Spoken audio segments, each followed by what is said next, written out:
Hello, everyone. My name is Ian. This is the UGS Audio Podcast. I am one of the co-founders of UGS Gaming, and tonight this podcast is going to be more of not really set on video games intently, but I'm sure we'll probably talk a lot about video games. But more or less, any topic we find interesting, we'll probably have a little discussion about it, whether it be in the news or whatever the case is. But tonight I am joined by a few people. So if you guys go ahead and say who you guys are. Hi everyone, my name is Andrew. I am Tony. I also go by Alpha Omega. And I am Justin, also known as Afro or Epi, whatever you feel like. But we call him Afrojack. Bingo. Alrighty, guys. Always. So we have a few topics laid out here that we're going to talk about, and maybe a couple extra. The first one being, of course, World of Warcraft Battle for Azeroth literally drops in 23-ish hours. I know most of us have been pretty bored with Legion for the last few months. No, what are you talking about? Chomping at the bit, man. Chomping at the bit. Yeah, it's been hard to even log into WoW lately, so it's yeah, I don't know. I'm happy. I kind of like the direction they're going with the whole Alliance versus Horde thing. I feel like we haven't seen a conflict like that, like this big since God, I don't even know how long. It's been probably since Like classic TBC. Yeah, it's been a long time. But I don't know. I'm interested in seeing legendaries are going away. I'm pretty sure we're all happy about that. Thank Yeah, God, no, dude. yeah, I hated that. Yep. I'm Way too in strong. agreement with that as well. Yeah. It was just I don't know. Like it seemed like a good system. I remember when they announced it with Legion and stuff like that. I remember it being like, I was like, okay, this is a kind of interesting system. But then it was like they had to when you know it's so bad when you have to buff the drop rate of legendaries because they just didn't drop it all. And the worst part is that so many legendaries made certain classes good. Like fire mages, especially in the beginning with in Emerald Nightmare and stuff. It was like if you're a fire mage and you didn't have the bracers, your you did nothing. So the fact that it was just so many classes and specs were dependent on one or two legendaries to make them viable was so super annoying. And then when you did get the bracers, you were like what warlocks were in the beginning of MoP. Yeah. Yeah. Well, even DK's got it with Cold Heart and everything. With the Cold Heart chest and the wrists, way too strong. Oh yeah. Yeah, but then they fixed the drop rate, and then obviously after Antorus's 7.3.5 or whatever, they let you buy legendaries with the random legendaries, and now you can buy a specific one since we're in pre-patch now. Yep. But I don't know. I'm curious to hear you guys' take on the Azerite armor. I'm sure I've had a few speculations, but I want to hear what you guys think. So. Well, I mean, I haven't looked too much into it. Like that, I've been out of it a little bit. So. Sure. I mean, okay. So I'll kind of give you a rundown. So you're gonna have, at least in the start of BFA, you're gonna have 3 pieces of gear. I believe it's your helmet, your shoulders, and your chest. Are gonna have, and then you also have a relic type thing as your necklace. It's called the Heart of Azeroth, I believe is what it's called. So you basically throw your AP. That's it, and it's kind of like how AP was used in Legion, except you only throw it in your neck. So it's no longer an item in your bag. It just automatically gets put into your necklace. And then as you rank that up with artifact power, you gain more traits in certain gear and stuff like that. Oh, okay. There's 4 trait categories. Just go with them. Yeah. So and there's 4. So I think the very top one, the first one, is class specific. Yeah, your first ring is spec ring. The inner ring is utility, and the center. And I don't know what the center is. There's 4 different ones. There's 4. There's actually, 4. I have it pulled up right now. There's a blue ring, which is the outermost circle. That's going to be your class specific and location traits. Mm-hmm. The next ring inward is your green ring. These are just going to be your role traits. A yellow ring is the next one in. These are mostly your defensive traits, saying they're being class specific. So depending on your spec and all, that's where green and yellow are going to matter. And the center, it's the orange ring there. It says it increases the item level of the Azerite armor by 5 item levels. So like we had with our weapons almost, where we had to just constantly feed into it. I don't know if it'll be the same concept. Okay. Well, it also says that the infect in turn increases the power from all previous rings. So Yeah. And then I know, like, as you get, like, better gear from, like, mythics and stuff like that, it requires more levels than your Hunter Azeroth. Like, not your eye level, just the actual level itself. Because I think people always get that confused. It's like, you need a higher eye level Heart of Azeroth. It's like, no, you need a high, like, AP level, like how it was with, like, Concordance and stuff like that. Or you need all your traits and stuff like that. Where this, you need all your artifact points and levels to access certain traits and stuff like that in your Azure gear as the gear gets better. yeah, So I don't know, it'll be interesting. I'm gonna be playing probably Resto Shaman and BFA and in PvP more than likely, with maybe a little bit PvE. But there's an honor talent or the Edric talent where your Riptide gives you like. And the thing is, they're all stackable too. So if you have three of the same one, they all stack as well. I think there was one where it was like Riptide gives you like a 7,000 point absorb, so you times that by 3. Jesus. Yeah, I was like at the 21,000 shield, and with those buff stack too, you can also stack the shields on your target too. And that's for Resto Shaman? Yeah. That's ridiculous. Yeah. Yeah, that sounds pretty brutal. And in PvP, you get Rippling Waters, which gives you an additional charge of Riptide. So, and I think it's on like a 6-second recharge time as well, so it's like almost instant. I smell a nerf hammer. They're not even top tier though. From what beta stuff like that. Apparently the best healer right now in BFA for PvP wise is Resto Druid. They have the most sheer output healing in the game right now, where it's just like no matter how much pressure you put on our druids, you can't beat their healing right now. That doesn't surprise me at all. Yeah. We're very strong right now. Yeah, they're From what I've been playing with this pre-patch and all. Yeah, they're super strong. So Druids have been at the top for the last 3 expansions. yeah, I mean, I'm trying to think. Do you Yeah, blame them? they were. Yeah, I mean, I think they weren't super top tier in Legion, but definitely in MoP and WoD they were definitely top tier, 100%. Yeah. I think very Legion. strong. I think Legion they kind of fell behind Disc Priest and Resto Shamans, Mm-hmm. but they were. I mean, they were still good though. I'm not saying they were bad at all because they were still really strong, and especially like in Double Demon Hunter, Resto Druid, like 3s comps, they were just stupidly, or like Demon Hunter Arms Warrior or something stupid. It was it's dumb, but yeah. But What do you guys think of that scenario? Did you guys play it at all, or the pre-patch one? Which one? yeah, the pre-patch one? Yeah, I did it. The one where we're in Lordaeron and all? Yeah. Yeah.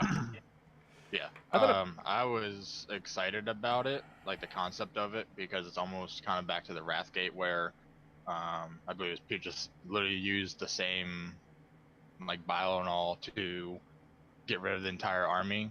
I don't like that they kind of had Jaina come in and save the day. Yeah. Yeah, that was a little annoying. Yeah. The one thing a friend of mine said this to me, like a couple of days ago after he played the scenario, and he was like, with all this BFA pre-patch, he plays mainly Horde, and he's like, after this BFA pre-patch, it's like I kind of want to play Alliance now. And I was like, and then he said the vibe he was getting from like Sylvanas and stuff like that, it was just like very Warmonger-esque, like type, like deal with her, where it's just like, where it's very like, I just want to win. I don't care how I do it. So even if I have to kill my own troops, like she did in the scenario, Yeah. it's like I will kill everybody, including my own troops, if that means winning. It's like, okay, but it's like, how many people, even your own troops, that have to die before?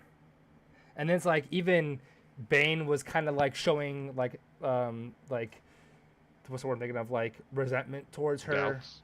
Yeah, like with like doubts, like resentment towards her. Obviously, Starfang's been fucking, not with her. Everything. Yeah, So we'll see how it goes. I totally see Sylvanas, or yeah, I totally see her dying at the end of BFA, if not sooner. I mean, I don't know. I don't think they're gonna kill her completely off, but maybe overthrow her as war chief for sure. I think that would probably happen. Like as far as like the overthrowing goes, I really hope it's not a whole nother, same thing in Garage. Like I don't think she's doing the same thing that Garage did. I think Garage had alternative motives and all. She's always been a very She's I the don't want to most. say selfish. She's very pro horde. Oh yeah. She's very hard, but her main focus has always been the Forsaken. That has Yeah. always been her biggest thing, especially in the past expansion with Legion, where she went to go find the Valkyrie and all, and it was going to be pretty much to save her people, and then Grey Maiden kind of just fucked it all up. Yeah. I mean that's mainly where her biggest thing, like her resentment for them is that's what she needed. Even when Garrosh was in power, her whole thing was, okay, this is how we don't multiply or anything. They can't have more Forsaken. It's just like, all right, people die, we bring them back up. And once Garrosh watched that happen, he was very upset about it. It was during the Silverpine Forest quest line for the Forsaken. Yeah. Very cool place to quest. It's like the very first few quests you do in Silverpine Forest, if I'm not mistaken. Yeah, it's the very first, like once you get into the town and all, they change the quest line. You go over there, follow Sylvanas there. You go across to one of the allied strongholds, and try and use her Valkyries and see what they can do. And she'll bring people back to life over there. You bring them all back, and then she shows him the power of it, and he's very upset with it. Yeah, I think I remember that tidbit when I was living my own dead a long time ago, like in Cataclysm or something like that. Yeah, like once it's I don't know. I know it changed a little bit since Kata, but just the quest line itself. And I remember, like for me personally, it was one of the coolest moments in there because like throughout the entire game, you don't really hear any cursing or anything throughout the entire game, and then he Garrosh just literally says, calls "Watch your tongue, bitch." Yeah, I was say he calls her a bitch. I was like, He does. He says, huh. "Watch your tongue, bitch," and it's just like, oh, okay, we're here. Yeah. This is pretty a big deal. I think the difference between Sylvanas and Garrosh is that I mean they both want the Horde to succeed, but Garrosh is a very old school way. He was like a orc only horde. The warship should be an orc. Horde. The true horde of orcs only. That's the horde. And he also wanted power. Obviously, he dipped the heart into the spring. So, and destroyed part of the Veil in Pandaria. And then we had all of Siege of Orgrimmar and stuff like that, where he was basically possessed by the heart and stuff. But yeah, the way I see it is Garrosh went far left. Sylvanas is on the far right as far as how they're going about keeping the horde alive. I mean, they both show characteristics of dictator ways of getting their job done in a way, because as you said, Garrosh wanted a true orc only horde, and Sylvanas is all for the Forsaken, but she doesn't believe that the horde is orc only or Forsaken or troll only. So I mean, it's kind of picturesque in a way as how completely different the two war chiefs went about doing their own thing. But I'm interested to see what happens to Sylvanas in BFA. Definitely. Yeah, I know that Saurfang gets captured by the Alliance. I think I'm pretty sure this was an alpha and beta. Like people are playtesting like this. I don't know if it was fully complete, but I know Saurfang gets captured by the Alliance. Obviously, he basically gave himself up in the scenario we had in pre-patch. Yeah. I know he gets captured. I know he gets taken to the stockades in Stormwind. And I believe even you get sent. I think you get sent by Sylvanas to like break him out, and he's like, "No, I don't want to go back." As long I think it's something along the lines. Really? I could be butchering this. I thought he saw something of like he didn't want to go back as long as like that's how the horde's gonna Sylvanas is be, the or power. yeah, how as long as if Sylvanas is the war chief, then he's the one to go back. And people are speculating that Saurfang is going to, is going to be in cahoots with, King Anduin and trying to overthrow. I don't want to say assassinate. I feel like they're not going to kill Sylvanas, but I feel like at least overthrow her as war chief and get either put him or somebody else in at war chief. See, if I was Saurfang, I wouldn't want to go back either, because not only did he lose his son to the Scourge back in Wrath of the Lich King, but the orcs also believe in honor, and that was, touching on the Warcraft movie, that was one of the biggest themes within that movie when Durotan challenged Gul'dan at the end. Yeah, where he challenged him to like the one-on-one. I can't remember what they called it in the movie, but they basically to a duel. And when Gul'dan was like losing and like telling everybody to attack him, nobody would attack Durotan because of the whole honor thing. So yeah. I think it's a huge honor thing. I get the point that people make where it's like, how far does honor go? How far does honor last you? And I understand that, but like, again, it's when you're at the point of you're killing your own troops, just to like, if you call it Mak'gora. Yeah, Mak'gora. Mak'gora. That sounds something like that. Yeah, where it's like even like if you win a battle, sure, but if you have to carpet bomb half your troops and their troops to win it, is that really a win? It's like technically yes, you did, at the end of the day you were the standing survivor of the battle, you are the winner, but you had to kill so many of your own troops to get to that end result. So it's like you win technically, but do you actually win? It's like, is that a real win? I feel like it's not a real win. I can see where you're going with that, and I understand like your standpoint of view, but also you could argue that the standpoint within our own world's history, how we've fought some of the wars, not just the United States, but other countries, where there's situations where there is no other alternative but just to blow a big ass hole in the ground and hope for the best. Yeah, I agree, but I don't. Jesus. Now, am I saying I agree with throwing bile in half of the battlefield and killing your own people just to drive the Alliance back a couple hundred yards? No. Was I a little upset that Jaina came out of nowhere? Very much so, but it kind of balanced out that kind of eradication mentality that Sylvanas has. And I don't agree with everything she's doing, at least not the way she's doing it. But on the other hand, when was the last time we really had a war chief that was willing to do what it took to not necessarily start a whole new war, but to see the succession and the growth of the horde, whether it be. I feel like Garrosh wasn't. I feel like Garrosh Hellscream was kind of there, like, but again, an all orc, an all red orc horde.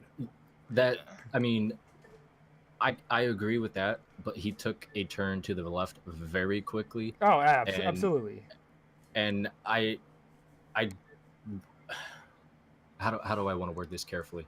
He kind of took a turn, or he kind of took a page out of Hitler's book with the all orc master race kind of thing. Wanted to be a pure horde, like the true horde of what it was actually based off of. I think there's a scenario and then like a cinematic. I think in the Grand and WoD, where it's Hellscream and Thrall fighting out in that field. Remember? Yeah. And he challenged him to the what's it called, the duel thing? Mak'gora. Yeah, he challenged him to that, and Thrall basically cheated because it's no weapons, nothing. It's just hand-to-hand combat. The winner, the survivor wins. And Right. then Thrall cheated and used his elemental magic. Obviously, he's a shaman, and Mhm. cheated and then killed Garrosh. But I remember in that cinematic, I think I could be wrong. I could be misremembering this. I could have swore Garrosh said something along the lines of like calling Thrall like a not true orc because he's green or something like that. I don't remember Right, I don't remember the even exact blood. words, but it was something along the lines of like you're not a real member of the Horde. You're like a half blood orc, or whatever the fuck it was called, but or whatever the fuck it was called. Exactly. Yeah. It was, but because he wasn't a red orc, which obviously Garrett's viewed as a real, like the true orc, was the red orc. Well, not necessarily a real orc. He was just untainted by the fell. That's what it was. Right. Yes, right. I can't remember the full thing. But And Garrosh had a beef with Thrall because, I mean, again, back in the movie, which kind of, I don't know if World of Warcraft actually touched on the lore. It's been so long. I think it is But- mainly just like Warcraft is what the movie was. I don't think it Right. dove into World of Warcraft as much at all. No. But what I'm saying is, I don't know if World of Warcraft actually touched on Thrall's past as far as lore goes. But Gotcha. the only reason Thrall is green is because back in the movie again, Gul'dan revives him because in the movie when Using the Durotan, fell. when Durotan and his wife came through, that's when his wife gave birth to the baby. He stopped breathing and whatnot, and so Gul'dan revived him, and that's what ultimately turned him green. He didn't necessarily call upon or give in to the fell. It was more forced upon him, yeah, To save his life, really. and that's exactly what it was. I mean, So I mean, he's not a like a quote unquote fake orc, but Garrosh just had a beef with him because he had that essence Mentality. of the fell in him, and that mentality is if you're tainted by the fell, you're not an old school orc. yeah. I don't know. Well, it'll be interesting to see where BFA goes. How the whole war chief standpoint will go off if Sylvanas gets killed or overthrown or whatever the case is. I I would think Afrojack really, had something to add on to it also. Wait, what was that? He had something earlier. Afro had something to add on to it earlier. We missed what he said. No, I mean I was actually going to be a little bit cynical about it, and I kind of like where they're going, how dark they're going with it. I really truly do. I agree. No, I agree. Like, as far as Sylvanas herself, the burning of the World Tree, on a personal standpoint, I say I support it. It has been, World of Peacecraft for the past 2 expansions. Garrosh tried, saying, hey, this is why we're fighting. This is a reason for this to happen. And people were, like, kind of tiptoeing around. Sylvanas has kind of taken action into it, wanting to prove a point and bring an end to it, See, I feel like a lot of people are kind of split because of just sheerly how blunt Sylvanas is about things. She's very cold. She's very upfront about everything. And it definitely shows. I'm very interested to see how the whole the I guess civil war between the Alliance and the Horde will go in BFA. I really want to see either like a scenario or a raid to where we or the Alliance sack the other capital city. Because I mean, back in what was it, MOP, where we had the whole showdown through Orgrimmar and whatnot with that one raid. Siege of I Orgrimmar, would- yeah.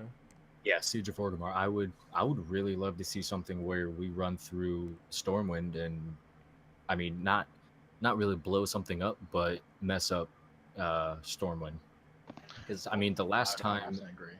Stormwind was really the center of attention. Well, not really the center of attention, but was more actively involved, kind of in an expansion was Cataclysm With when Deathwing. Deathwing. Yeah, it came Yeah.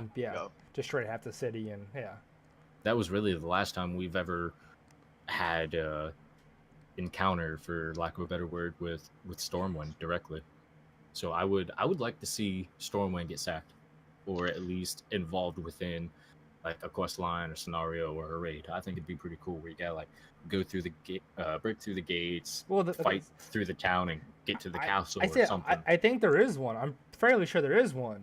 In the beginning, when you gotta go try to save Saurfang from the stockades, but then at the end you find out he doesn't want to leave. I'm fairly sure that's one. I mean, it's not a big one like Siege of Orgrimmar, obviously. I mean, I don't think we're gonna have an actual raid for Stormwind, but it is a scenario nonetheless in Stormwind. Right. See, or at least a quest something line. I would love to see that. Like you've got your pugs for like end game for raiding Stormwind, but I would love to see an actual legitimate Stormwind raid. Yeah. There's no. I mean, unless Anduin becomes like a Garrosh, I just don't see that ever happening. Truthfully, I don't either. Like there's no reason for Blizzard to make like an actual raid of any major city besides for Siege of Orgrimmar. But the only reason that they did that was because obviously that's where the war chief resides of the Horde. Right. So I mean, it doesn't necessarily like have to be like a big raid, but I definitely expect some sort of reaction for the sacking of Lordaeron. I mean, yeah, Sylvanas nuked it with the bio and whatnot, and all of that, and where she tried to trap Proudmoore and the king and whatnot. But I definitely at least expect some sort of reaction where she's no longer on the defensive, but takes the fight to the Alliance at some either a stronghold, an outpost, or not even necessarily a major city, but a key foothold of some sort. Yeah, I would definitely expect Sylvanas of all people to retaliate hard. Yeah, I mean we'll have to see how it goes. I don't know, but in general, 2 hours. In general, how we all feeling about BFA though, from what we've seen so far? I'm hopeful. PvP doesn't look awful. PvE doesn't look terrible. So I'm excited. I'm hopeful. I have hopes. I'm excited to run my hunter again. I didn't. I've heard hunter's really good right now. I haven't rolled my hunter at all in Legion. Like I got him to 110. That was it. Yeah, I heard hunters are doing really well right now. Like BM, They're doing very well. I heard BM and Marksman are doing super well right now. And that's what I've rolled the entire time I've had my hunter is BM and survival. I mean, I would love to be able to roll my hunter and Pally in a BFA if I were to take 2. Yeah, I don't know. I'm hopeful. Hopefully, they don't wad it up, and I would be sorely disappointed. I trust the system. Yeah, I mean, as long as honestly, if they take what they learned in Legion, and just take out the bad and then enhance the good, you have a good. It only gets better. It's like Mythic Plus was great. The rating could have been better. PvP could have been better, but PvP could have been a lot better. But it wasn't the worst it's ever been. So that's very true. I agree. No, you have a point there. One of my biggest concerns is the stat squish. I'm hoping that love it. Well, I'm not saying I don't like it. I enjoy it very much. I'm glad that a blood DK doesn't have freaking 10 million. The same amount of health as a damn raid boss. Yeah. Right. Like hey, he doesn't have. I'm a DK. All right. Like I'm glad a DK doesn't have 5 mil health, half geared, and then he's got damn near 15-20 mil fully geared and buffed. Yeah. What I'm saying is I like the direction that the stat squish went, but I'm really, really hoping it doesn't follow the way it went in MOP. Because at the end of MOP into WAD. Because we had that stat squish where even a half geared Warlock had, I think it was like 4 or 5 mil health halfway through WAD. Like, I remember that this stat squish stays squished. Yeah, I remember. I remember. I hope it doesn't. Yeah, I don't want to see 30-40k max or at max level, I don't want to see probably maybe 120k tops I think is what we would probably see. I think right now. As far as I think tank, I think 120 not tank, 330 item level is like 120ish, 120k-ish. Okay, see what Really? what Okay. I don't want to see is at the beginning and maybe like right before the first like big patch comes out. I don't want to see a non-tank 330 go from 120k back up to 750k. Yeah, I remember seeing that in MOP when it was like people were at like 150k-ish beginning of MOP. 'Cause gear, if you were geared in Cataclysm, you came into MOP at about 150k, 140k-ish. Yeah. Yeah. And then at the end of MOP, you were at like 700k, 800k. It was That's like if you were only mediocrely geared. I would say a decent gear DPS was about 7, not including Warlocks, obviously. Yeah, Warlock was just Warlock, broken at yeah, the end of MOP. Warlock was 800, Stats down. 809, and yeah, and it was just That's the only reason I rolled a Warlock. yeah. As long as they don't like super inflate stam and Yeah. HP pools and towards like as the expansion gets on, like how it was with MOP, I think it'll be okay. I like seeing the Kata numbers again. I had no problem with Kata. Oh, I loved Kata. I personally, I would say that was either my first or second favorite expansion. Yeah, Like I loved the storyline and the lore of it. yeah. I don't know. We'll see how it goes. I would honestly love to see talent trees come back because I'm so tired of the cookie cutter build with the talents. Yeah. I mean, yeah. It's just, I mean, talent trees. Reforging.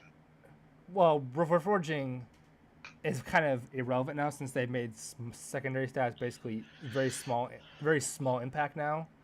True. They're not vital, or what's the word I'm looking for? Viable. Yeah, One- viable. They're thank not you. necessary. Yeah, they're Yeah. not. Yeah, they made how they wanted it to be in BFA was they wanted it to be like when you get an item level upgrade on a piece of gear, it's supposed to be an upgrade. Like for me, when I was playing my Affliction Lock in Legion, I would consistently get like gear that's like 20, 30 item levels better than the piece I was wearing, but it had like versatility on it. I was like, I lose damage and stuff like that if I put this piece of versatility gear on and like lose haste or mastery or something like that. I will lose a significant amount of damage. So I'll take Right. the 20 item level, downgrade, but keep my haste or keep my mastery. I heard haste was be really big in BFA. I don't know how true that will be, but I it's mean, supposed to be helping all classes really, well, the reason being is for the whole GCD chains, GCD True. change, which I can't because stand. because haste affects your global cooldown. So That GCD kills Really? me so much. yeah, So it's so always been. horrible. Yeah, it'll affect that. That's probably why a lot of classes are seeing a huge positive reinforcement from stacking haste. It's because it affects your Reduces GCD. GCD. So, I mean, at that point, it's. But I know for Resto Shamans specifically, I've seen a lot of testing on it, and at least in PvP wise, apparently haste is your worst stat. Really? Mastery strongest? Mastery crit. Yep. See, I can definitely see an explosive trend upwards with, say, like hunters and rogues and any other class that one of their primary stats is haste. Like you're gonna Yeah. see rogues and hunters stacked at like, I don't know, maybe 60% haste. Oh, you won't get that high. You Well, will not get necessarily high. that high, but it's gonna be stupid high. I would probably put rogues at the top of how high they're gonna stack haste. I mean, rogues have never been really a class to stack haste crazy. They mostly stack usually crit, and depending on their mastery. Crit usually the main one, and then back in Mop and Wad, it was Was it it was versus- mastery. It was Oh, it was mastery mastery. for assassination, just because our DFA would crit so hard. Yeah. Yeah, Yeah. And let's our say- poisons also benefit from our mastery as well. But Yeah. I don't know what assassination's even doing anymore, so I've been playing sub. Well, assassin got nerfed too. But it's not. I haven't seen that big of a strong nerf. Like that's It one was- thing I am it was- excited about It for was BFA. broken. It was broken. Oh no, it was very broken. Oh, I'm sure. No, I agree 100%. The changes they made to it now, not all the changes are out for Rogue, which is since what I usually main. Still undecided for BFA, but it all needed to happen, and I'm excited for the new nerfs that are still going to happen to rogues, because then the rest of the other rogues will go back into the woodworks where they belong. Yeah. Yeah. I don't know. We'll see how it goes. I'm again hopeful, but I think we've worn BFA hopeful. out. Yeah. We'll see how it goes. So In 22 hours. Count it down. I mean, yeah, BFA comes out in 22 hours, but what I'm excited for is Black Ops 4. Yes. Yes. As you know, the beta came, or the first wave for the beta for PS4 happened a week ago. Yeah, we're in like the that. second wave of the beta for Xbox and PC. The PC open beta started on the 10th, so 2 days ago. I've been playing the beta on PC and Xbox. It's really pretty good. interesting. I think It's it's really good, really. interesting to see how the two communities play so very differently. How so? But I only play PC, so. The PC community is a lot more in your face, very aggressive, as where the Xbox community is very Campy? It's yeah, that's one word for it, and they're very Not aggressive. They're not so much objective oriented. They're very kill hungry. Kill hungry. That's me. Okay. Yep. Yep. I play domination and hardpoint on beta right now, and I think I've captured the flag maybe 5 times. There is one game mode in Black Ops 4. It's called Heist. I think it's good. I think it's good. I don't not like it, but I mean it is different. It's CS:GO. It's Counter Strike. Exactly. It's Counter-Strike. And That's all it is. That was the first thing I said when I loaded into it, because it had the buy menu, and I was like, "What the hell is this? Yeah. How is that not copyright infringement off of CS:GO?" I mean, like yeah. it's got potential just for the very fact that it's different. I'm interested to see where it goes, but I don't really think I'll be too into it. Okay, I mean, Black Ops 4 to me, when I've not played it. I played it like all day yesterday. It was super fun. It was super good. Right. It was like I played it all day yesterday, and the vibe it got to me was heist. The heist game mode is basically CS:GO. I thought the operators is basically Siege. Right. And then I was like, with its Call of Duty twist on it. I think that's literally what it was to me. It was like there's a CS:GO game mode with heist. You know, you have your operators like you do in Siege. I think they're called operators as well in Siege. And then you have they're called specialists. Oh, yeah, you're right. They're called specialists. You're right. Yeah. But it's the same thing though, where you pick one person, they have a couple abilities that are unique to them and stuff like that, and it's literally the same thing as Siege, just in a Call of Duty environment where I feel like Siege to me was clunky. It was very clunky, stuff like that. The game was good. I didn't have a problem with the game. I felt it was very clunky, and I feel like Black Ops 4 got it See, kind of right, kind of. I'm gonna disagree with you. I think Black Ops 4 is gonna fail. Really? I don't know if it's gonna fail per se, but I don't know. I know a lot of people, and I'm kind of with the community, at least on the console and PS4 and a little bit of PC. I think everyone's kind of over it. Call of Duty. I mean, they release a game like it seems like every year at this point. Take a break. Every year is what they said. Yeah, they release a new Call of Duty game every year. Well, now, I don't do something different. I don't blame them for it. Well, the thing is, it's not one developer doing it. I think it's still 3 developers. It was Infinity Ward, Activision, and Sledgehammer. So it's not Trey. It's not not the same company do it over and over again. Technically it is, but it rotates. That's why the games are always I don't want to say radically different, but they're still different. That's why they have the same theme. I just feel like the company, since they all kind of hate each other because they're kind of competing. I feel like they're just trying to get one up another. Well, personally, I feel like the only 2 companies that are directly competing with each other, as far as one-upping each other, are definitely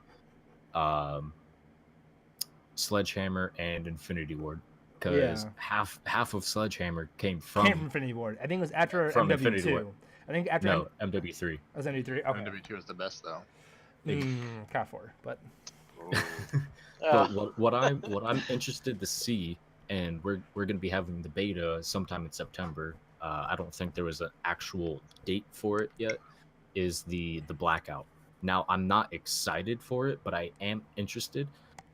Just for the very concept of this huge playground per se, with all these different locations from different maps, including Verux, and I believe there was a Shinonuma reference Yeah. in there.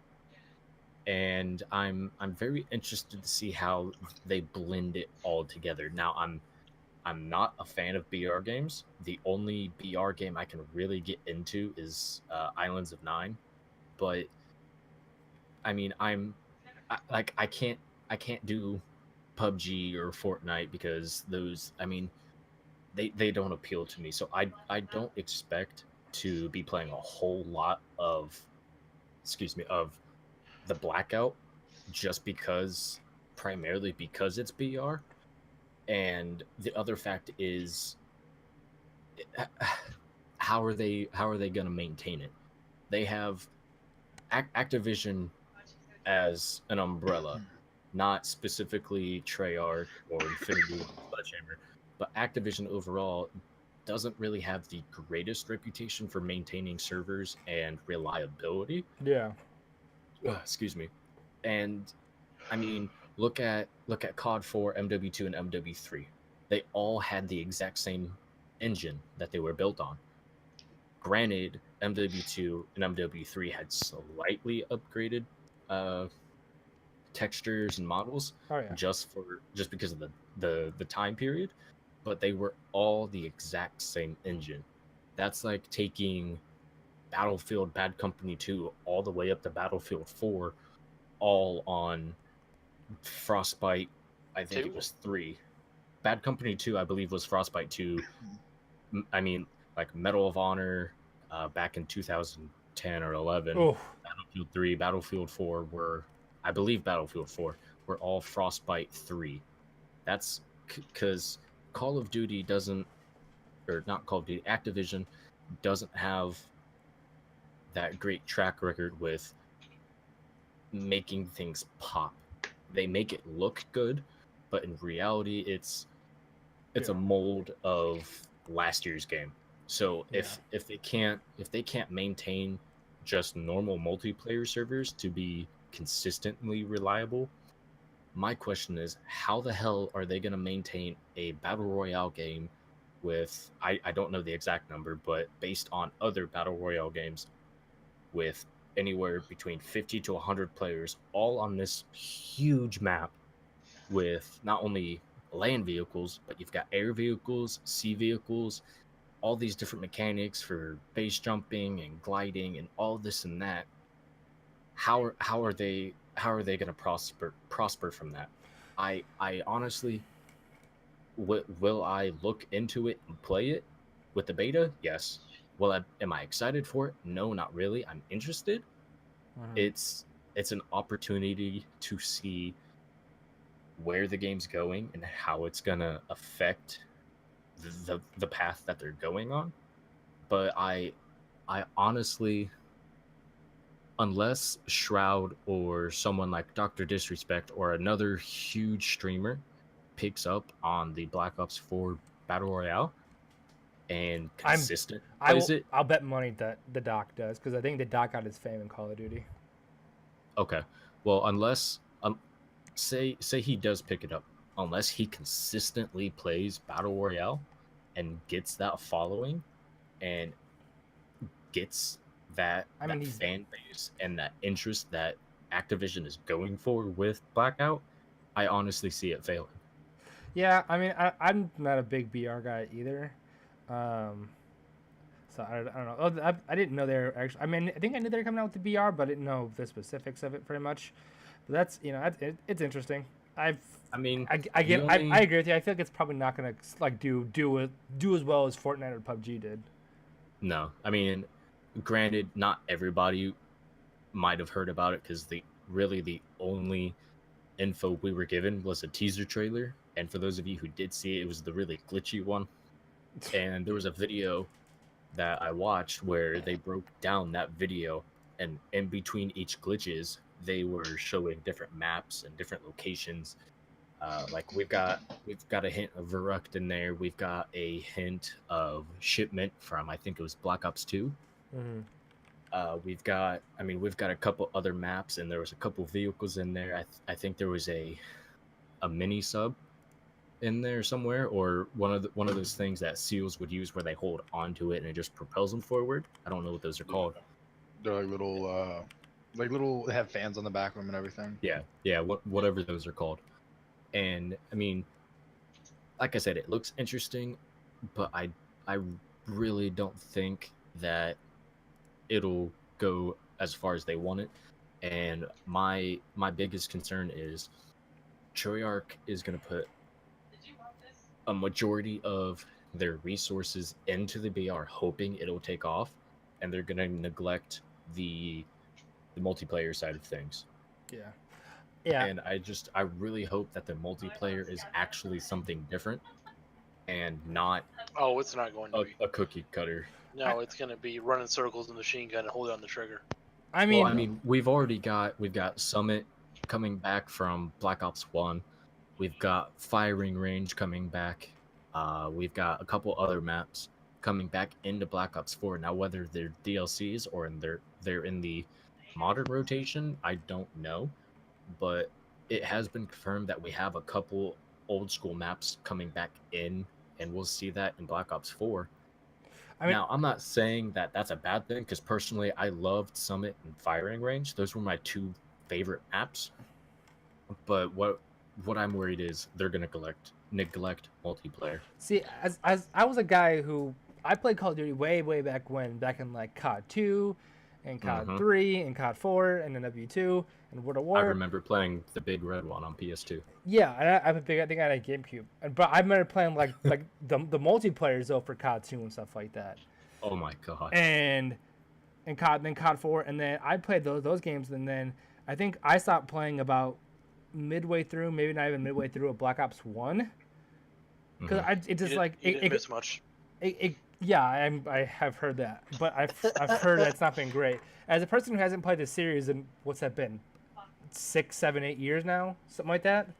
As a person who hasn't played since then and coming back to Black Ops 4, with the whole specialist and thing changes, I feel like it's not a brand new game, obviously, with Siege and stuff like that, where we kind of have already been doing it for years now.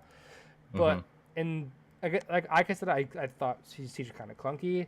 And I feel like if they do this right with Activision and stuff like that, and Treyarch doing Black Ops 4, to me, and now at least in beta, I don't know if this will change come full release, but to me, I like it. I'm having a super fun time playing Call of Duty again. Like I haven't played this game in almost closer to a decade now, and I'm having fun again playing it. Yeah, I mean, this is probably, excluding World of War, just because I'm a huge World War II history nerd. So excluding that one solely for the purpose of personal bias, Black Ops 4 is the first Call of Duty I've kind of even been halfway excited for since Modern Warfare 3 Black Ops 1. I mean, granted, it's already miles ahead of what Infinity War, or what the hell was it called? Infinite Warfare, what the hell it's called? Yeah, Infinite Warfare. Thank you. It's already miles ahead of what Infinite Warfare. Yeah, is currently. I bought that bundle just for the COD 4 remaster. I That's exactly why. Didn't touch the game. Didn't touch Infinite Warfare. I only bought it for literally the COD 4 remaster. That's all I bought it for. I mean, I played Infinite Warfare just to say I did.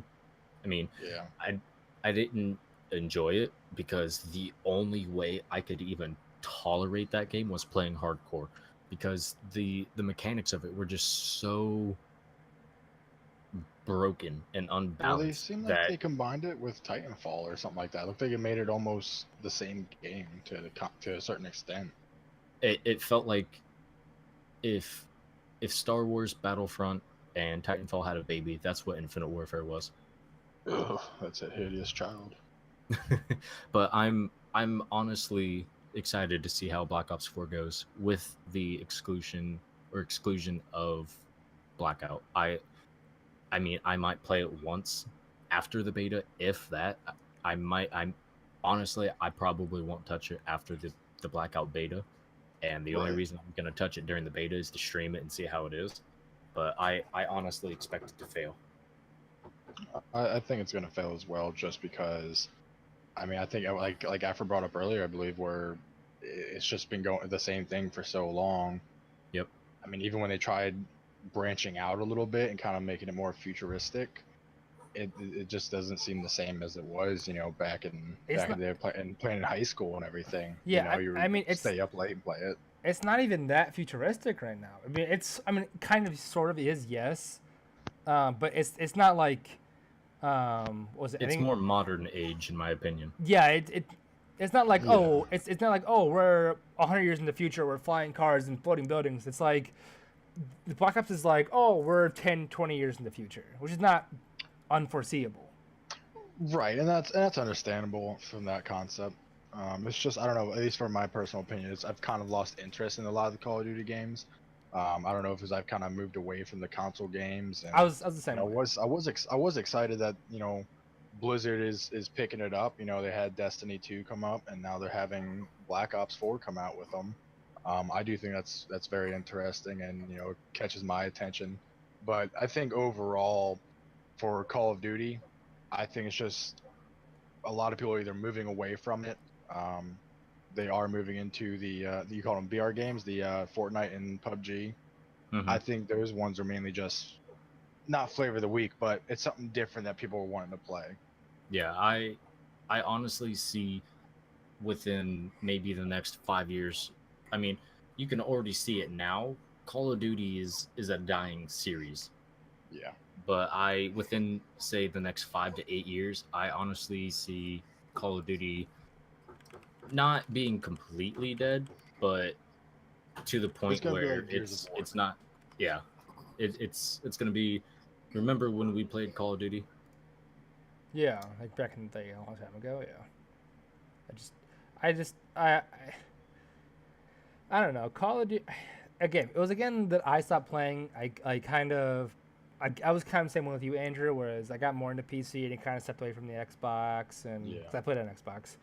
I stepped That's more. what I have. I stepped away from that, and it's like I got more into PC gaming, and then it was just like, and then Call of Once you Duty. step away And then at the time they didn't really. They made ports, but they were really just shitty ports for Call of Yeah. Duty games. Where I was like, I'm not gonna play this game when it runs like a piece of shit. I'm just gonna not play. So I don't. If playing beta, it felt good to me. I liked it. I had no problem with it. So I don't know. We'll see where it goes though. I mean, do I see myself playing Black Ops for a year and a half into its lifespan? No. something to dabble into, maybe. If something on the side, pick up, put down. If I'm bored, if like during BFA there's a lull point and I'm bored, I can just hop on, play a few games of BF or play a few games of Blops 4 and stuff like that. Definitely. Yeah. That's kind of how I feel about Battlefield. The new Battlefield, I don't know. It seems like the same crap. Yeah. Yeah, Battlefield has always been like the giant maps and everybody, having such a huge team, having the vehicles to use and everything. Yeah, like I literally day one spent I think it was like $60 on Battlefield 1. I think I played it 4 times. Like I have like 600 hours logged on Battlefield 1. Woof. I know I mean I'll be fairly honest. I'm not a big Battlefield person. I never have been. Did you say I wasn't too 600 impressed. hours? Yeah, roughly. That is more hours than give I or have take logged 10. on Arma 3. And I have a lot of hours on God. Arma. That is ridiculous. You need to go Quick outside, math sir. on that real quick.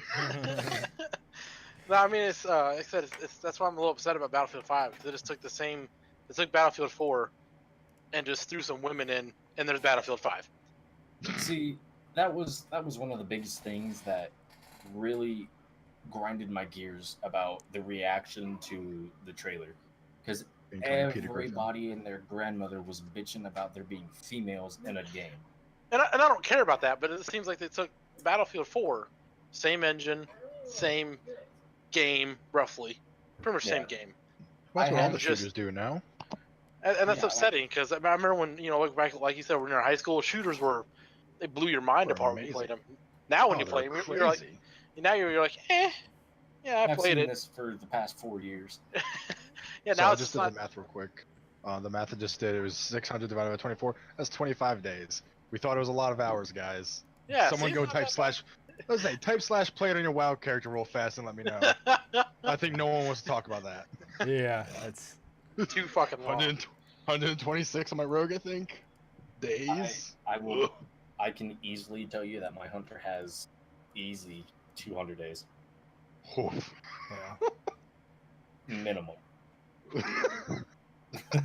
I'm props. That was not that outside, huh? But that's also over the course of like every expansion ever. From but the sun's scary.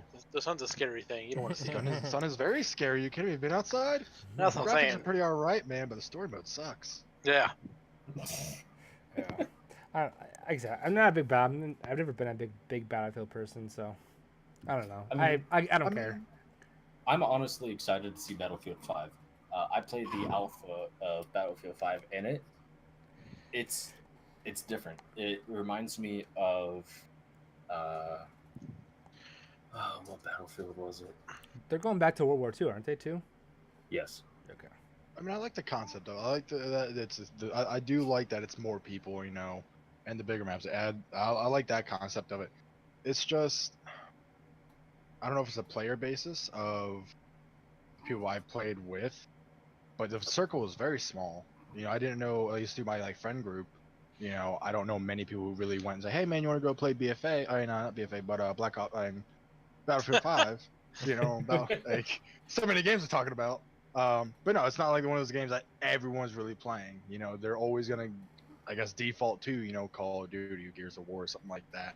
That concept. Battlefield definitely has what you would call a cult following. It's very niche. Yeah. Yeah. Oh yeah, I would 100% agree. That's with what that. it is. I would 100% like either you love BFA or not BFA. Jesus Christ. I think either you love Battlefield or you don't care about Battlefield. I think is the two spectrums. There's not really it's There's okay. no middle ground. It's like I love it. I only play it. My name is Justin. I have 5,000 billion hours in it. Or you're like me and I'm like I played BF1. I bought it day one and I played it 4 times. Yeah. So But I'm interested to see how Battlefield 5 goes. Like I said, I played the alpha. I mean, granted, with Battlefield in general, they don't give you a whole lot of content as far as maps and filler content to work with. But then again, it was also just the alpha. But it was, I mean, granted, excluding the buggy alpha stages that you would normally expect with the lag and the bugs and no clipping through stuff like that. It was honestly interesting because you have that building aspect to where if I were to drive a tank through a building, obviously if you do enough damage to that building, it's going to come down on whoever is unfortunate enough to be inside. But if I were to shoot a shell at the house and it blew out a wall, and say I've got 5 dudes running at me, I can put up sandbags, take cover behind those sandbags, and instead of being on the pure defensive, tucking my head into my ass and hiding in a corner, I can kind of try to even the odds. It's interesting because not only do you have your conventional vehicles like your tank, your planes, your trucks and stuff like that, but now you've got mobile field artillery that you can tow with you and take wherever you want. I mean, it's very interesting to see the route that they're taking as far as Battlefield 5 with the gun mechanics and how the environment is, because it is a little different from the other Battlefield games, which, depending on how you look at it, is either a good thing or a bad thing. I personally see it being more of a good thing than it is a bad thing. But I would honestly say that it looks promising, and it definitely has a lot of potential to it. Yeah. And I mean, like I said earlier, I'm a huge World War II history nut, and granted, we don't know a whole lot about the storyline or the campaign with it right now, but I love the fact that when I was playing the alpha, it wasn't America versus Germany. It was the Allies and the Axis. Yeah. Shots the baby though. He's eating. That's all good. Yeah, I don't know. We'll see about I don't know. You probably won't see me playing it. I don't care for Battlefield, so I won't be playing it. Oh, you'll see me stream it for oh, sure. Yeah, I'm sure. I assume that. But our next topic is Idris Elba speculating to be playing James Bond. Justin, I know you were about to throw down right before we started recording. You're like, I'll wait. I saw. I don't know if it's true, but I saw a report that he has zero interest in playing Bond. I read the same thing. It was just one rumor that spread, and I don't think he'd be a good Bond. I really don't. What? He doesn't have that Bond swag, I guess. You know. Have you seen him? You know, honestly, I would have to agree. I mean, if I had to pinpoint something, I think it's more of his personality. Or yeah, he's more of like a leader. He's not a grunt like James Bond. He'd be like the captain, if anything. He's not a mercenary. I feel like fucking Idris Elba would play a fucking great James Bond. I think. I don't know. A big shredded black dude. Oh, come on, dude. He's fucking jacked. That's not really what James Bond is about. No, I know. But I mean, I don't know if it's his acting method or his personality, but I've just seen him in too many different movies to where I've kind of noticed a trend, and I don't see that trend translating well as James Bond. But it is interesting. I saw an Instagram post that he posted up, and all it said is, "My name is Idris Elba." I was like, "Huh, you got a smart ass." That's I mean, I think what's the most recent movie he's really done? I mean, I think it's been like Thor Ragnarok. No, he plays he was in Heimdall. Yeah. Well, I guess he was in Infinity War 2, so we'll throw that one in there too. But yeah, realistically, he I mean, plays the he's more of a TV show kind of guy. He was his first. I think the most one is popular for is the Wire. The Wire, The Office, or Luther. I know he did the wasn't it the Dark Tower is what he did? Yep. Dark Tower. I have not seen that, but the books are amazing. Like I haven't seen it I either. heard the movie kind of suggest bombed. all the books. Did it bomb? Oh man, I think really hope it didn't. Because like the series is amazing through Stephen King. Like Yeah, those I heard the books, movie tanked. Highly suggest. All right, I'm looking up the box Oh, office no. right now. 7 on IMDb. So it was a IMDb. budget. I mean, it didn't just crash and burn. A budget of $660 million, box office 113.2 million. Oh, I mean I feel like that's kind of a bomb in the movie world. They only made 40 million rough. I mean that's 50-ish, yeah. Yeah, I mean it's I'll give that. It's no Star Wars. I'll give you that. yeah, it's no Star Wars or Marvel movie. Yeah. Honestly, I feel like if a movie doesn't make back at least half of what it cost to produce it, it's not gonna succeed. At least not very long. Because I mean, if you look at, hell, Avatar. Avatar was the highest grossing movie in the world until Infinity Wars came out. And I mean, Avatar came out in what, like 2008, 2009? Something like that, yeah. So you're looking at 2010, 11. No, it wasn't. No, it was earlier than that. 2008 or 9, I think. Yeah, something like that. So you're looking for Avatar alone. You're looking at 7-8 years of unrivaled gross income. True. for just one movie. I mean, granted, it was long as hell, Um, but Mhm. So- it kept your interest the entire time. Now with Idris Elba being Bond, I mean, I can't see I'm it. not can't gonna see it. shut it down completely, but I mean, I honestly just don't feel like he's the direction that the movie should go. And I mean, it's not anything against him. I don't know. I just don't see. I don't know. yeah. I don't see him being Bond that we know, that we know and love. Yeah. So the top 5, we'll go top 5. It's the easiest. Top 5 highest grossing movies, not adjusted for inflation. But the top 5 most selling movies of all time. Number 1 is Avatar, $2.78 billion. Next is Titanic, $2.1 billion. Star Wars: The Force Awakens at $2 billion, 2.06 billion. Number 4 is Infinity War at 2.04, and then Jurassic World at 1.67 billion. Okay, so Avatar is still uncontested by quite a bit. But quite a bit, about 600. Actually, almost at exactly $600 million. Yeah. Which is a lot of fucking money. So That's a lot of money, Jesus. So I mean, We what just if, roll around I'm in the curious. I'm curious. What was the cost to produce that movie? for Avatar, Yes. I can find out. while he's looking that up, I mean, I think like a good Bond would be. I mean, it has to be obviously British actor, but like Damian Lewis. 'Cause I mean, I've seen Ocean's 8, and he plays that swag role pretty well. Yeah, I feel like Bond needs to be someone who has that natural swagger to him. Not the I'm James Bond. I'm a tool. Yeah, Kind of swag. not that I'm gonna punch you in the face for 45 minutes and knock you. No, I mean, No, they need to have that natural swagger to them. So They need that. What the hell was it? Were you gonna say Mick Jagger?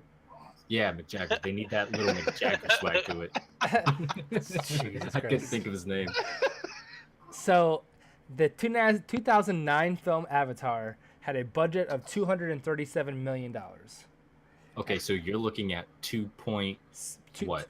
It made $2.4 billion profit. It current box office was 2.788 billion. Okay, so you're looking at almost 2.3 About billion dollars. about profit. about $2.5 billion profit.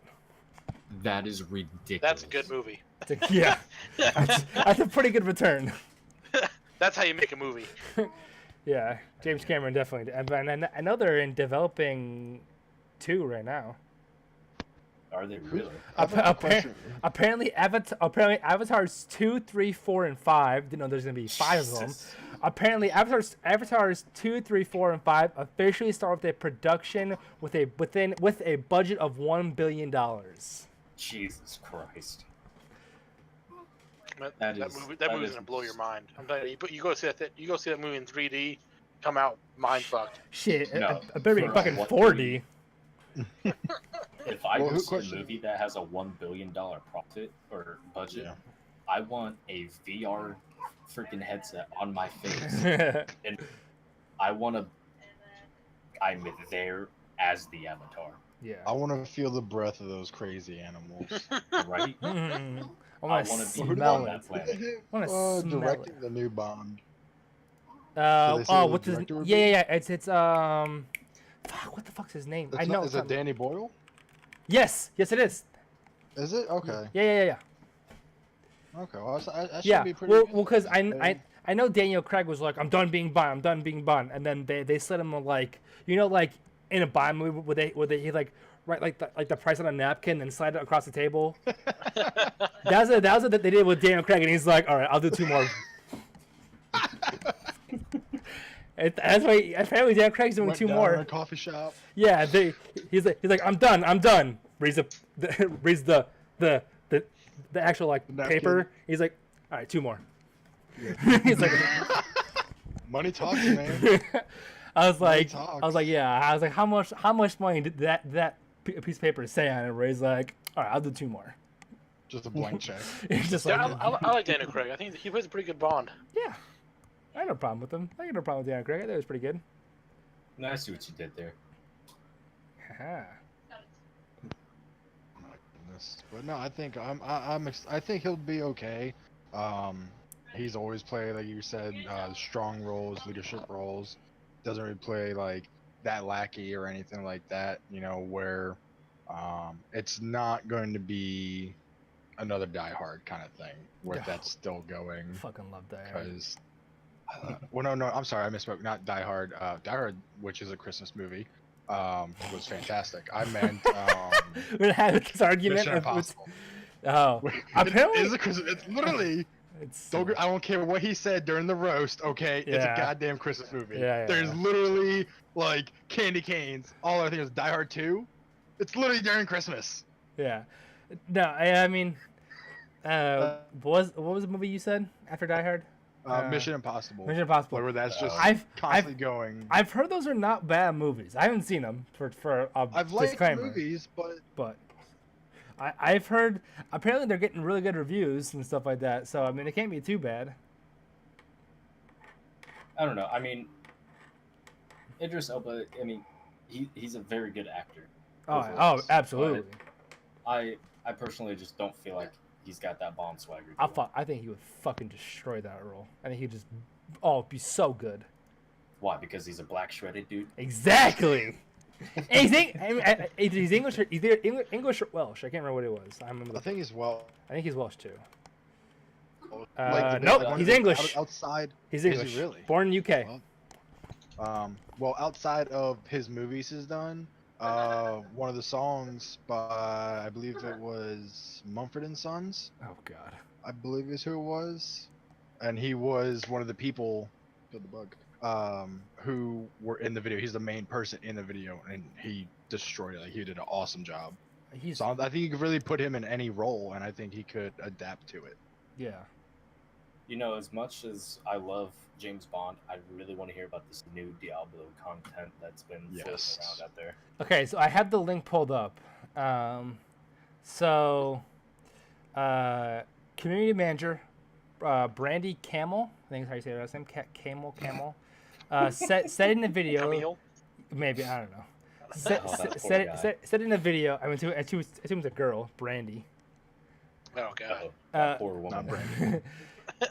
Said in the video that Blizzard is currently working on multiple other Diablo projects. She said, and I quote, "The forges here at Blizzard are burning hot, and we have multiple Diablo projects in the works." Camel said, "Some of them are going to take longer than others, but we may have some things to show you later this year." I remember that So- video. Yes. So they don't know nothing. First off, they don't know Leaving it shit. very vague. It's vague. It's super, Yeah, super they're- vague. they're- Oh they're, yeah, they're in like pre-alpha of alpha of alpha. Of yeah, pre-alpha. yeah, Like, exactly. It's They just don't have a role. all it is a PowerPoint on some nerd's computer over Blizzard. That's all I got. It's like they don't even have a working code source yet. Yeah, I mean, I'll just get to a table, start taking crowns, and start drawing. Like, all right, what about this one? No. Yeah, Okay, that no. one on the bridge. Next one. Pretty much. You know, That's pretty much where they're at honestly, with it. Honestly, I don't care what direction they go with the coming Diablo content, as long as I don't develop the Diablo claw from Diablo 2 again. yeah. I mean, I think there's two things they have at least developed in the works. I think they have. Well, apparently it's been like confirmed that they're bringing a Switch port for Diablo 3, so they're bringing Diablo 2 to Switch, which I think is a super good idea. That'd be amazing. So like when you're on a plane, you can play Diablo 3. I think that'd be really cool. And then DQs are the plan. apparently, the listings. Apparently, there was a job listing for a dungeon artist appeared on the company's website earlier this year. The listing said it was for an unannounced Diablo game. So they got nothing. I mean, we can go around the bush and talk about it, but they don't have nothing. I only hope is with Diablo 4 is not as boring as Diablo 3. I don't know. I couldn't really play Diablo 3 that much. I don't know. It might have just been me, but I I had no problems with Diablo 3. I'll tell you right now that I didn't really play Diablo 2. But I mean, Diablo 3. I mean, it wasn't a game where I could sit there and play it every single day. It was a game where I played for a few weeks, maybe a month at a time, then I don't touch for 6 months.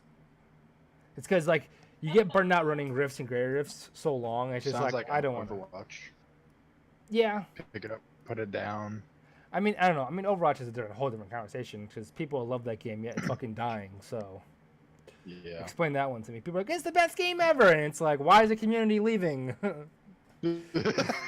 Yeah, So we great. want to talk about it. It's fine. Why does everybody hate the game and leaving the game now? Like a lot of pro players are like leaving the scene because the game is not good. You know what it is? I can tell you what it is. What is Ready it? for this? Is it the? Is that? It's the hamster. It's not the hamster. They threw the hamster into it, and it's gone. It was much. Everybody was leaving way before the fucking hamster. Honestly, I think it's for the last like 6 months, 6 months to eight months. People have been like just piecing out of Overwatch. Real quick though, that hamster's bullshit. Let me tell you something about that fucking hamster. That See, hamster I told is you! horseshit. I played him I a couple told times. you. I played a couple times. I didn't really care for the character. Isn't it Diva, but as a hamster? Well, That's all it doesn't. is? No, Kind but of. yeah, he doesn't do a lot of damage. He's just annoying as fuck. Yeah. Oh yeah. Yeah. I don't.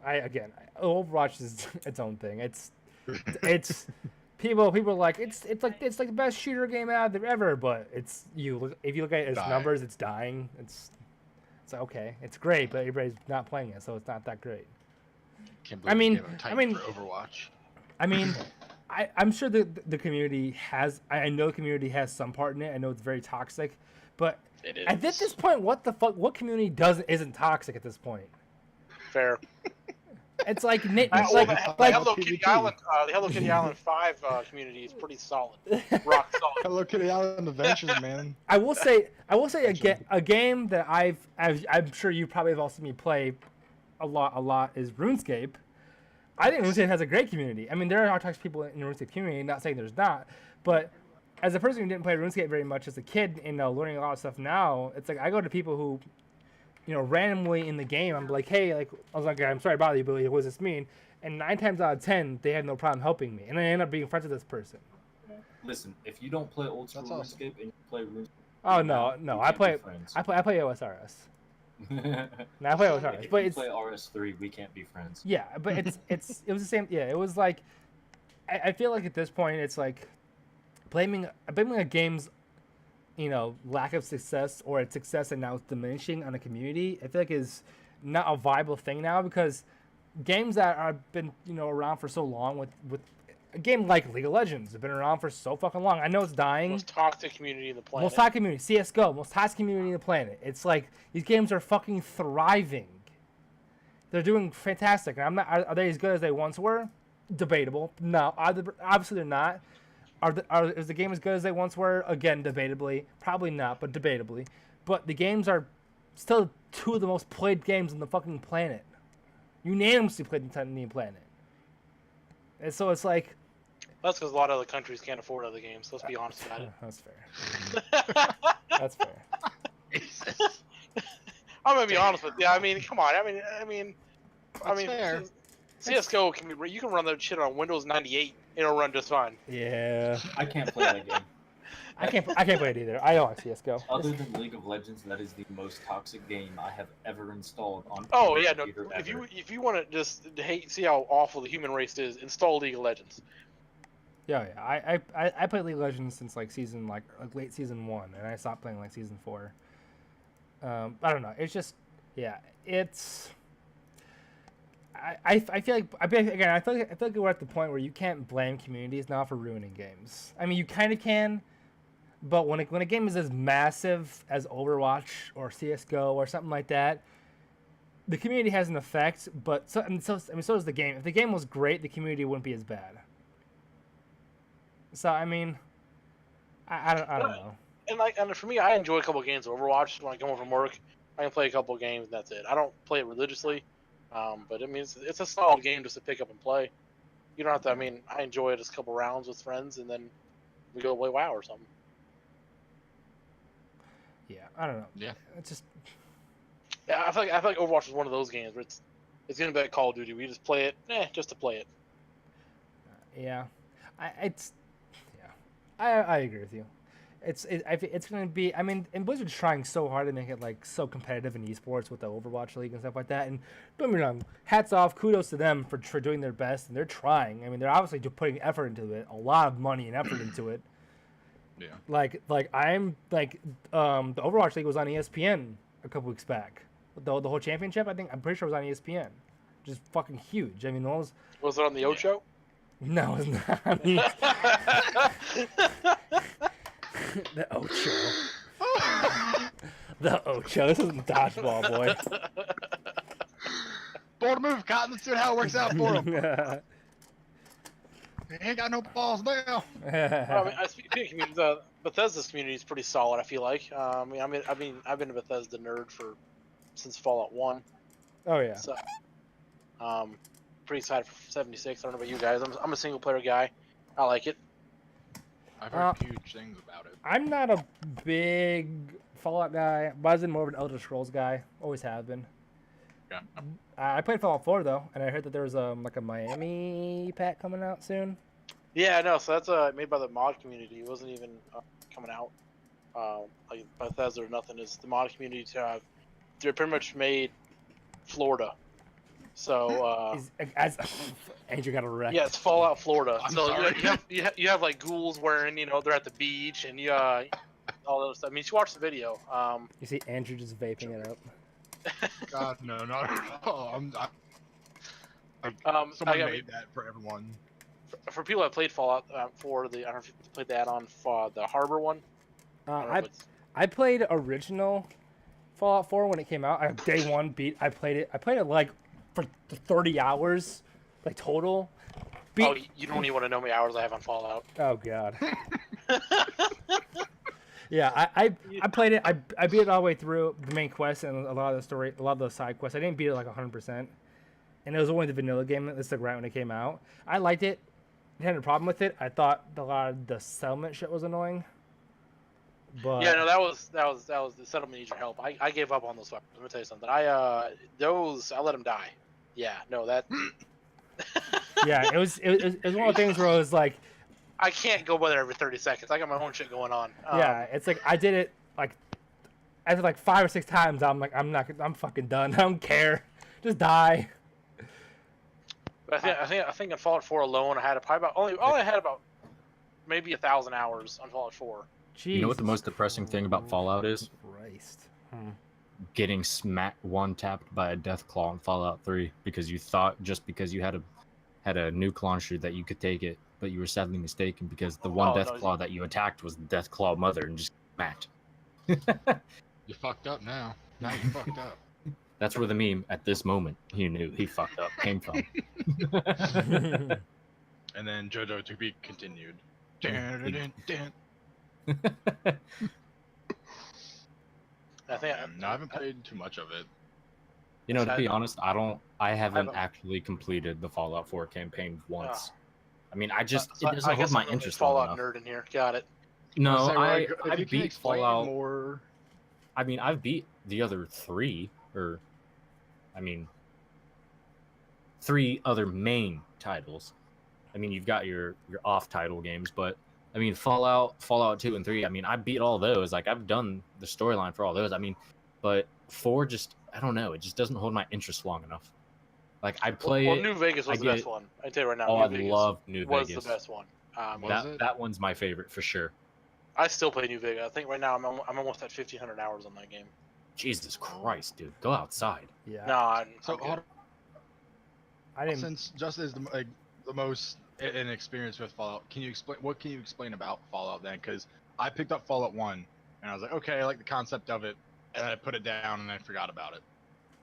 So Wasn't one of the the Fallout any games of kind of arcadey when it first came yeah, out? one and 2 kind of arcadey. Yeah. Not really. They Not were really like Fallout 3. Or they're anything like that. they're like top-down games. They're not like your first person's like Fallout 3 and stuff. It was before Bethesda got their hands on it. Yeah. 1 and 2 Okay, that's were what I just, thought, because I thought 1 and 2 Yeah. were kind of like top-down, They kind of are. arcadey. They are. Kind of remind you of like the old Game Boy Yeah. Zelda games, Yeah. kind of. Yeah, like the way they that's play. what it was. Fallout didn't take its current state until Fallout 3. Right. So I mean, if you're looking for the arcadey and kind of want to get a little bit of the storyline, I mean, you can start in 3 and still kind of understand what's going on. You don't have to start at 1. Okay. I mean, 3 was okay. The storyline, I thought the storyline was immaculate, but the gameplay wasn't long enough for me. I don't know. Mhm. I don't think there was enough to do. And then when New Vegas came out, that pretty much changed everything because you had. I still haven't fucking beat the game. It's just relentless. Plus, I mean, especially with the Steam mod community behind it. There's this mods coming out for it left and right for free, and Really? it's a never-ending game, which I love. I mean, like I said, I still play it, still have it installed. So like I said, if you want to start on, I recommend starting on 3. Honestly, I mean 1 and 2 are okay if you're looking for that arcadey feel, but start on 3 and work your way up Right. if you really want to experience the game. But if you're just looking for like an RPG to play by yourself, just play New Vegas. Just fucking play New Vegas because you're not going to be disappointed at all. Hey, Last fun time I fact about played it by Fallout myself. 3. Fun fact Yes. about Fallout 3. Did you know that the mission where you can nuke Megaton, I believe was the name of the town, is actually removed altogether in the Japanese versions of Fallout 3? Really? I think I knew that. Yep. Yep. I think I remember They- reading about that because they removed it for They're still a little butthurt when we nuked them. No, I get it. No, Yeah. they're still a little sour about it. I just real quick, I just want to introduce the youngest member of UGS ever. Yes. He's a little fussy, so I'm gonna feed him real quick. You're good. You're all good. Maybe get something to say about Fallout 4, you know? Yeah, right? I mean, I liked Fallout 4. For me, the first playthrough was rough. I don't know. I couldn't get into it, like you said. But once I sat it down and I played it again, I don't know, I got back into it. I don't know what it was. I just maybe I'm craving Fallout because I'm such a Fallout nerd. I'm just craving it. I mean, my car has Fallout stickers on. I have a Fallout sticker license plate. I mean, my car's decked out in Fallout. My Jesus room is decked Christ, out you in Fallout. fucking nerd! Dude, I am. We all are. Come on. Now. Yeah, I know. See what games we were just talking about. We've been talking about games for the past like hour and a half. Yeah. Easy. We've been going now for about an hour and a half. Yeah, about an hour and 27 minutes. Yeah, no. So, I mean, like I said, if you're looking to get into Fallout at all, I mean, I recommend to start on New Vegas. You're not going to miss Okay. much with 3. 3, I mean, I can tell the base of the storyline is, so you grow up in a vault like most Fallouts, Dude, and spoiler alert! Come on. okay, if you haven't played Fallout 3, it's from 2006. I know. I'm just kidding. Hey, I just want to make a quick statement about the nerd comment. We all here play WoW. That automatically labels us as nerds. That's fair. 40-year-old virgins who play WoW. That's it. It's Nailed been Oh, okay. My wife says that we're the king of nerds. so. Jealous. Actually, Fallout 3 is going to be having its 10-year anniversary October 28th. Yeah, Oh, so I mean, jeez. so I guess I'll say spoiler. So, Storyline really I'm is, kidding. uh, I'm joking. I really really hope to see a remastered version of Fallout 3. I would love to see that because I'd play it. I think like I said, I have like 1,500 hours on Fallout 3. You, sir, need a girlfriend. I do. She's in the other room. So, Does she play God. Fallout 3 with you? no, she's a big Siege player actually. Yeah, no, she's into the. See- she's into See, I love Siege. Played it since release and whatnot. I think the only fuck, what do they call it? Operation that I didn't play was Health because 1 second. Oh, pissed off baby. Yeah, he's a little angry. That's That's all good. Fallout 4. All right, Just Justin. like, no, Fallout 4, go God. All right, Justin, go ahead and continue what you were saying about Fallout 3. All right, so the storyline's pretty basic. It's really just your dad finds a way to purify the water, and Okay. but he dies. So then you have to just go Oh. continue his legacy, basically. Okay, so you pretty much. Yeah, you pretty much turn on the purifier, which changes. I mean, that changes everything, and that leads on to other games that, you know, I was actually a little upset it didn't leak into much of New Vegas, but you know, that's just me. What can you do? Okay. Well, definitely give them a look into. Yeah, exactly. I picked it up and I put it down and just never looked back at it. I've heard mean, it does have somewhat of a following for sure. Fallout 3, I think on Steam right now for the gaming edition is like $10. Honestly, I Oh. mean, Yeah, it's hella cheap. it's hella cheap, and then New Vegas is like I don't know. I can look at it Okay, real quick. so Not much. what more. was I saying before the baby started yelling at me? I don't know. Being giant nerds. Yeah, being giant nerd is what you were at. Fallout New Vegas right now was $3.29. Yeah, I mean, Jesus. you can get the add-ons for what, $2.99? Yeah, it looks like $2.99. Oh You no, get I all was the talking about add-ons. Siege. That's what it was. Oh yeah, Siege. Yeah. But I mean, like the only operation, or well, I guess for Oh, terms of a better term So, would be hold on. expansion. So New Vegas is actually on a deal right now. It's 67% off for the next 40 hours and 20 minutes for $3.29. Jesus, I'm almost So I tempted gotta to go do to Steam that. store real quick. $3.29. I'm telling you, I mean, it's just an amazing game because you literally start from nothing, but then you own everything. Yeah. It's especially seeing Vegas in like a destroyed setting is just it's cool. It really is. You also do gotta take into account that it's an older game. It's 2010, so Yeah. don't expect 2018 graphics. But Yeah, don't expect 4K or nothing because you're Yeah. not gonna get it. yeah, I still don't think my rig's gonna be able to run it. To be Oh honest. God, Jesus. is your rig a dinosaur? It's actually a coconut wrapped in aluminum foil. Oh shit! You can buy the Fallout New Vegas Ultimate Pack on Steam right now for $10. That's all the DLC for it and stuff. There you go. $10 for all the DLC and shit. $10 for How long? probably 300 hours of gameplay.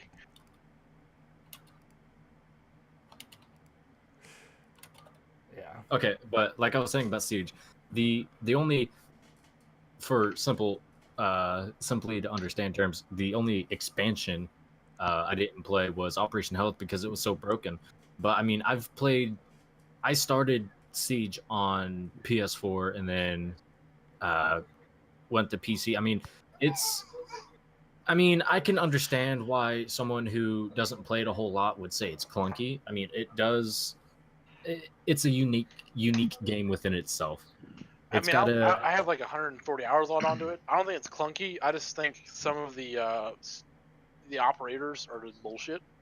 Listen, if I were to total up all my hours shared between PC, PS4, and Xbox, I probably double your Fallout New Vegas or Fallout 4 hours. Probably. Easy.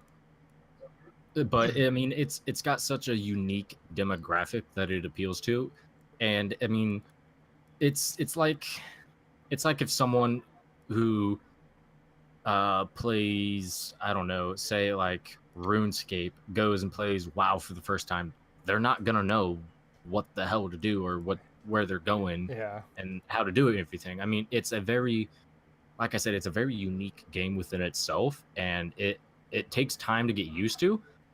I mean, it's other than like StarCraft and CS:GO and League, it's like the biggest AAA titles out there. It's got one of the biggest prize pools.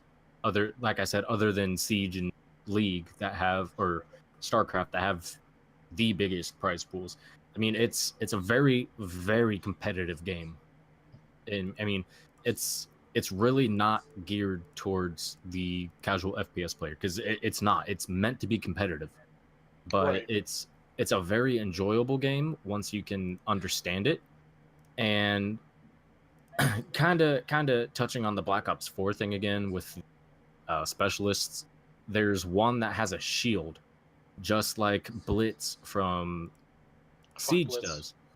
But the difference is Blitz's shield blinds the absolute shit out of you for like an eternity and a half, because as soon as you get your vision back, you're blind again.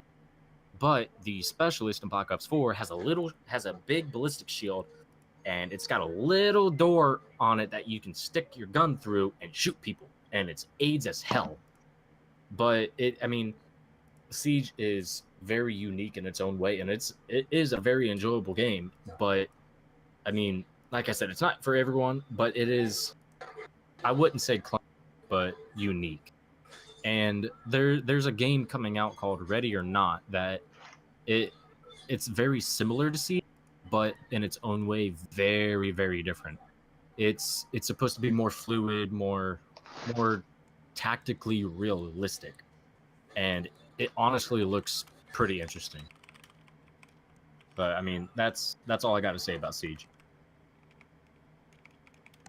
Yeah, so I think overall, I think it will be a good game. You know, from what I've heard, like from hearing from friends through friends, you know, Fallout's always had that positive, I guess, backing to it from its community. Mhm. Yeah. So I do think Fallout 4 and interesting to add on to it. Yeah, I mean the biggest. I mean, if I had to put it in order, I'm most excited for BFA. I would say Black Ops 4 for the multiplayer alone, and then Battlefield 5 would be right there with it. I mean, probably I would have to go with the new Diablo projects. The Fallout 4 mod, I'm not really, I'm not interested because I don't really play Fallout 4. Like I said, it doesn't keep my interest. And then, I mean, with Idris Elba, I mean, it's something Not gonna new. happen. It'll be interesting, but I don't know. I don't see it. I don't see him being Bond. That's just my personal list. I mean, it'll be interesting to see how everything plays out between BFA, COD, Battlefield, Idris Elba, and new Diablo stuff. But we'll have to wait and see. Yeah. I'll be quick about it. Fallout not Fallout. Fallout 76. Once it comes out, you won't see me for years. So He's gonna go log 3,500 hours I'm within the planning first on like 2 months. God.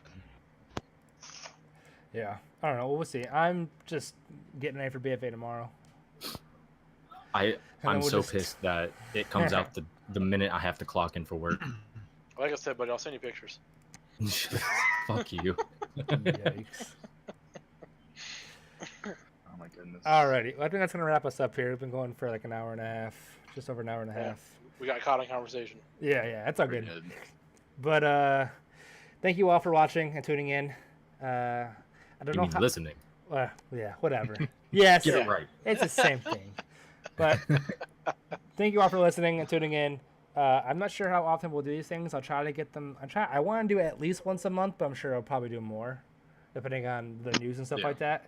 It'll kind of be based on what's going on in the news and stuff like that. There was I thought it was a good time to do it right now with BFA and stuff like that. So I thought that was a good time to do it. But thank you all for watching, and have a good night.